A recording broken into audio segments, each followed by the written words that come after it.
세계 최고 두뇌 최대 부호 성공 집단을 탄생시키는 유대 솔로몬 탈무드 제2장 유대교의 등장. 유대인은 신체적인 특징이 없고 인종적으로는 혼혈민족이다. 전 역사를 통해 각양각색의 민족과 접촉해왔기 때문에 여러 가지 피가 섞여 있다. 유대인이란 최종적으로는 유대교를 믿고 그 생활 방식을 지키는 사람들이라고 말할 수 있다. 유대인의 시조는 아브람으로 훗날 하느님의 명령에 따라 아브라함으로 개명을 한다. 아브람은 이라크 남부 사막 도시 우르에서 태어나서 티그리스 강과 유프라테스 강 유역인 메소포타미아에서 살았던 상인이었다. 메소포타미아는 두 개의 강 사이에 있는 땅이라는 뜻으로 오늘의 이라크를 중심으로 시리아의 동부에서 이란의 남서부까지 걸쳐 있던 지역이다. 우르는 오늘날은 유적으로서밖에 남아있지 않지만 아브라함이 자랐을 무렵은 메소포타미아의 수메르 제국 수도였다. 아브라함이 처음으로 천지를 창조하신 야훼라는 하느님과 1대1로 만났다. 유대교도 그리스도교도 이슬람교도 이 아브라함이 있는 곳에 나타나신 하느님을 경배하는 점에서는 똑같다. 성서는 유대민족이 나타난 경위를 기록한 창세기에서 다음과 같이 기술하고 있다. 야훼 여호와께서 아브람에게 말씀하셨다. 내 고향과 친척과 아비의 집을 떠나 내가 장차 보여줄 땅으로 가거라. 나는 너를 큰 민족이 되게 하리라. 너에게 복을 주어 너의 이름을 떨치게 하리라.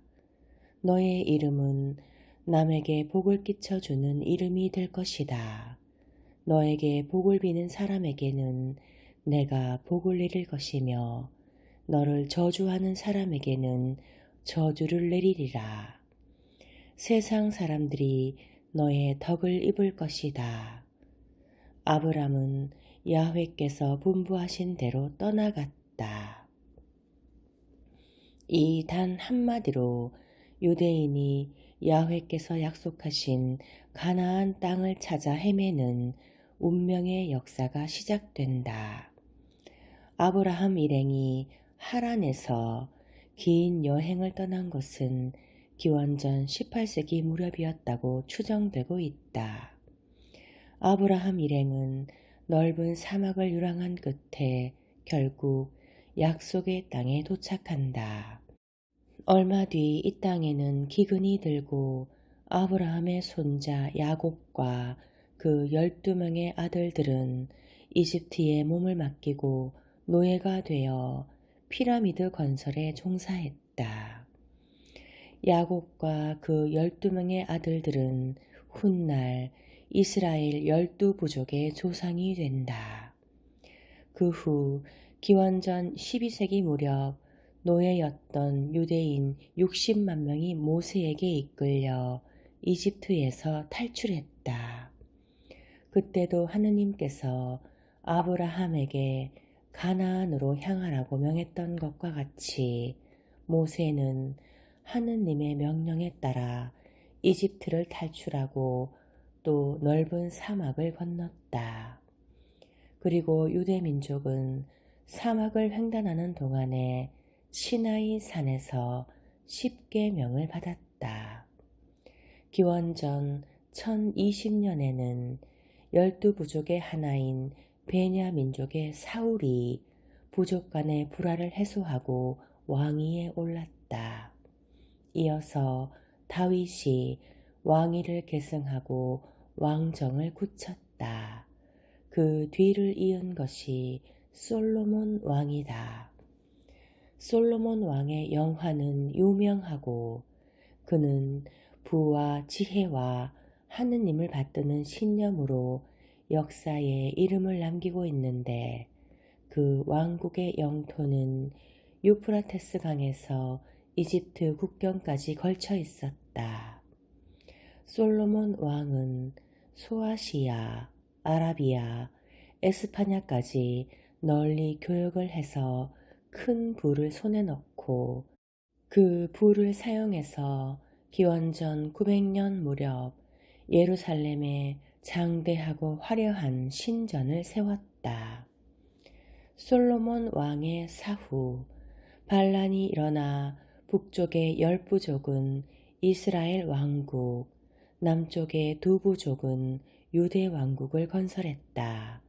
이스라엘 왕국은 아시리아인에게 정복당하고 추방당해서 그 뒤 행방을 모르게 되었다. 유대 왕국도 기원전 586년 바빌론에 정복당하고 예루살렘의 대신전이 파괴되고 바빌론에 포로로 끌려가 죄수 생활을 하게 되었다. 그때까지는 예루살렘에 도읍을 두고 그곳에 건설한 신전을 중심으로 유일신을 숭배하고 있었다. 그 시대를 유대 민족사에서는 제1신전 시대라고 한다. 바빌론에 포로로 끌려간 사람들은 조국의 재건을 기도하며 민족의 의지처로서 성서를 편찬하기 시작했다. 회당, 시나고그를 중심으로 예배를 올리며 새롭게 민족 종교가 형성되어 갔다. 이윽고 기원전 538년 바빌론을 정복한 페르시아 제국이 유대 민족의 조국 귀환을 허용하였고 유대인들은 이스라엘 땅으로 돌아가 예루살렘의 신전을 재건한다. 그때부터 로마에 의해 정복되는 기원전 70년까지를 제2신전 시대라고 한다. 유대교는 바로 이 시대에 성립된 것으로 알려져 있다. 지금처럼 성서가 거의 정경화되어 안식일과 제사, 관습법규가 정비되고 성서학자가 등장하여 입으로 전해 내려오던 이야기들을 연구하기 시작했다.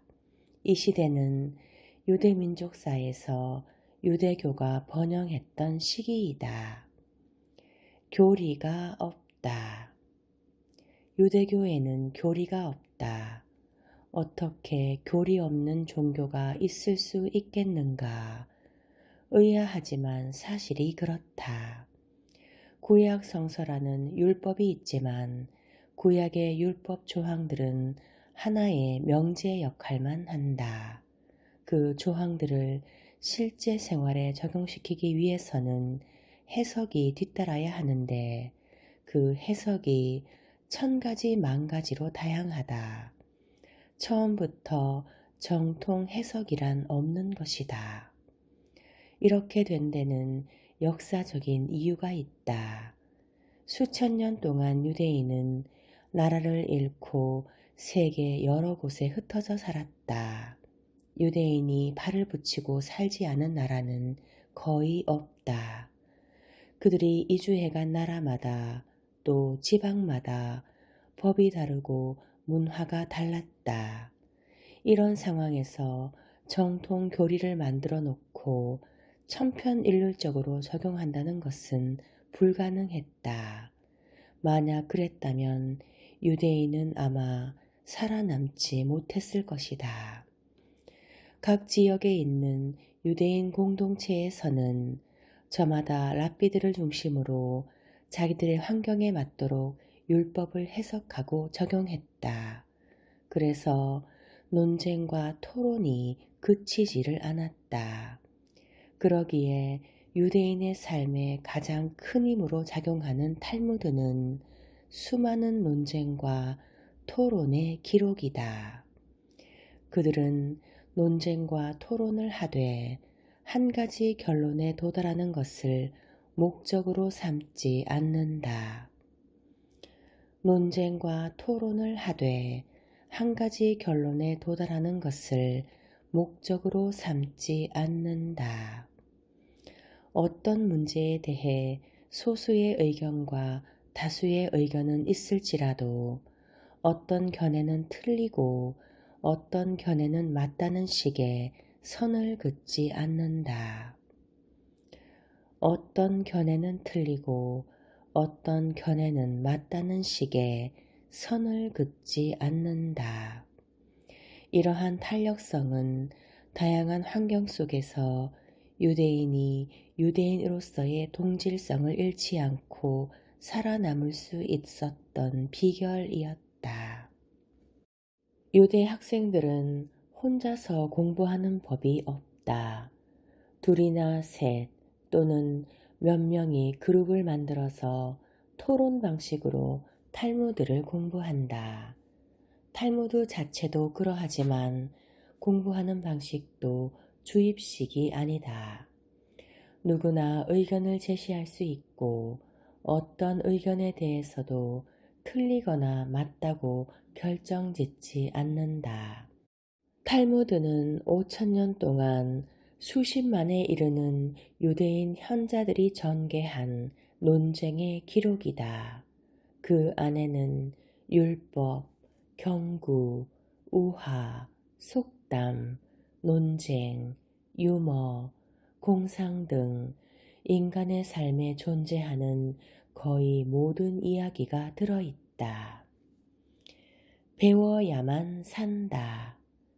유대인이 일반적으로 성서, 즉 토라라고 하는 것은 성서의 처음 5권, 즉 창세기, 출애굽기, 레위기, 민수기, 신명기를 가리킨다. 더 넓은 의미에서는 유대교의 가르침 그 자체를 가리키고 있다. 유대교에서 가장 중요한 개념인 토라는 히브리어로 가르침을 뜻한다. 성서의 다른 부분은 토라를 주의하는 것으로 간주되어 토라가 성서 전체를 의미하는 경우가 있다. 토라는 신의 언어이며 그것을 배우는 것은 유대인의 종교 생활 속에서 예배에 버금가는 비중을 차지하고 있다. 제2 신전 시대에는 이스라엘 방방곡곡에 어린이들에게 성서를 가르치는 학교가 있었다. 세계 최초의 의무교육이 유대인에게서 시작되었던 것이다. 배우는 사람이 있으면 가르치는 사람도 있기 마련이다. 유대교에서 교사는 매우 중요한 위치에 있었다.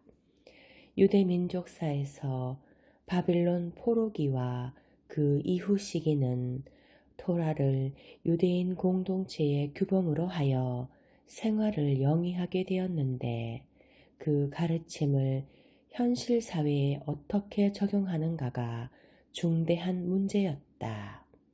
그래서 공동체에서는 성서를 주해하는 교사가 필요했다. 교사는 전통, 관습, 구전을 가르치는 사람들이기도 했다. 그들이 바로 현자, 즉 하함, 복수로 하하밈이라고 불리는 사람들로 나중에는 랍비로 불리게 되었다. 예수 그리스도도 랍비였다. 이러한 스승 중에서 에즈라는 에즈라 7장 6절에서 보듯이 모세 율법에 익숙한 학사, 즉 가장 뛰어난 서기관으로 기록되어 있다. 그는 선배들의 문제를 실질적으로 해결해 준 인물이었다. 에즈라는 최고 회의를 창설했다. 이것은 학사들의 회의로 학사들은 그때까지 보존되어 온 교리들을 이어받아 시대 변화에 따른 새로운 상황에 맞도록 개발 적응시키고 탈무드를 만든 랍비들의 선구자들에게 전달해 주었다. 그러한 계보는 이렇게 적혀 있다. 모세는 시나이 산에서 율법을 받아 여호수아에게 전해주고 여호수아는 장로들에게, 장로들은 예언자들에게, 예언자들은 최고회의 의원들에게 전달해 주었다. 최고회의가 소멸된 뒤로는 산헤드린이라는 조직이 유대 사회의 제반 사항을 책임졌다. 산헤드린은 대제사장이 관장하는 것으로 제사장과 평신도의 복합체였으나 회의 진행 도중 의견 충돌이 일어나서 곧 두 파로 분리되었다.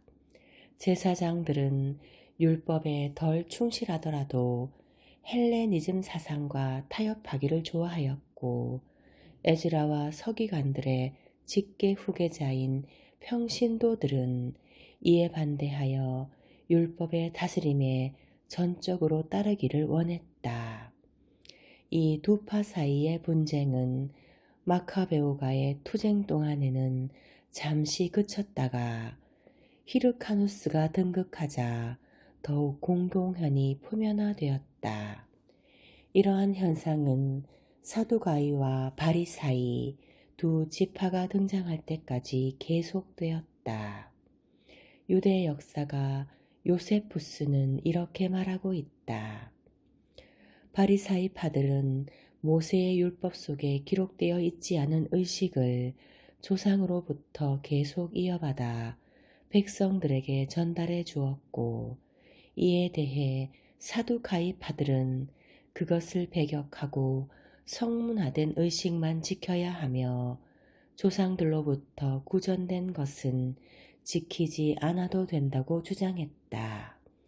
결국 그들 사이에는 심각한 논쟁과 견해 차이가 생겨났다. 구전된 율법의 진위에 대한 논쟁으로 인해 구전율법의 옹호자들은 성서 내용을 새롭게 연구하지 않으면 안 되겠다는 자극을 받았다. 구전율법은 성문화된 율법의 중요한 부분이며 마치 실로 짠 배의 날실과 씨실 같은 것임을 증명하려고 노력한 결과이다. 이렇게 율법의 해석은 새로운 국면에 이르렀고 마침내 탈무드를 낳는 동기가 되었다. 유대교를 이해하는 데 중요한 것은 이렇게 문자로 기록된 토라 외에 문자로 기록되지 않은 토라, 즉 구전율법이 있다는 사실이다. 그래서 기록되지 않은 구전율법을 기억에 의존하여 대대손손 전해주는 것이 유대 현자의 중요한 역할이었다. 따라서 제자의 양성은 전통의 맥을 잇기 위한 중요한 사명이었다. 현자들의 첫 세대를 소페림이라고 했는데 신약 성서에도 율법학자라는 이름으로 등장하고 있다. 이들은 기원전 5세기부터 서기 1세기 무렵까지 활약했다. 다음 세대는 서기 1세기부터 2세기까지의 현자들로 타나임이라고 했는데 유대 현자 중에서도 유명한 힐렐, 샤마이라는 대학자 시대부터 랍비 유다 하나시 시대까지의 학자를 가리킨다.